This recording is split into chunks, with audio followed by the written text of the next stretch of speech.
दोस्तों आज की वीडियो में हम जानेंगे कि एक इंश्योरेंस कंपनी में काम करने वाला एक आदमी जिसका नाम विनय है। विनय और उसकी पत्नी दोनों एक नेपाल में छोटे से गांव में जाते हैं और वहां पर उन्हें एक आत्मा जो कि एक छोटे से बच्चे की होती है वो उनको दिखाई देती है।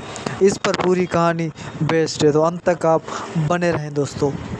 विनय एक बीमा कंपनी में काम करते हैं। उनकी कंपनी उनको एक जगह से दूसरी जगह ग्राहक को मिलने के लिए भेजती रहती है, जिसके चलते वो अपना घर एक ठिकाने पर नहीं रख सकते थे। इस बार उनको नेपाल के एक छोटे से पहाड़ी इलाके में जाने को मिला था। करीब वहां पर 1 महीने के लिए उनको वहां पर क्लाइंटों के साथ बात करनी थी। इसलिए इस बार उन्होंने अपनी पत्नी को भी साथ में ले लिया था। उनके परिवार में सिर्फ विनय और उनकी पत्नी ही थी। विनय और उसकी पत्नी दोनों नेपाल के लिए निकल जाते हैं।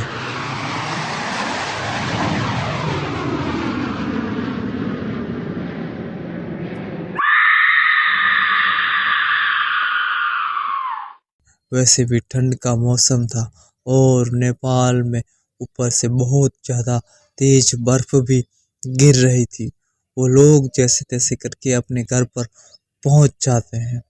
अपने घर तक पहुंचने के लिए उनको बहुत ही बड़ा संघर्ष करना पड़ा, क्योंकि घर एक छोटे से गांव में एक पहाड़ी इलाके में था, जिसकी वजह से दोनों बहुत अब थक चुके थे।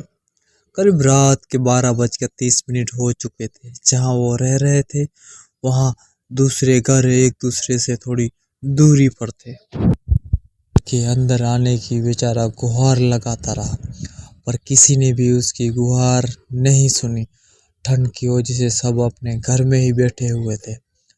कल सुबह होने पर उस बच्चे की लाश बर्फ में अकड़ी हुई मिली।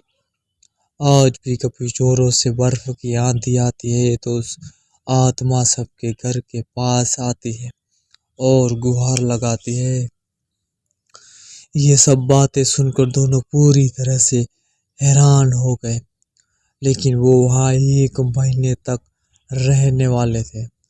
जब तक 3-4 उनके साथ ऐसा 1 महीने में जब तक 3-4 बार उनके साथ ऐसा हो चुका था, लेकिन विनय का काम खत्म हो जाने पर वो वहां से चले जाते हैं।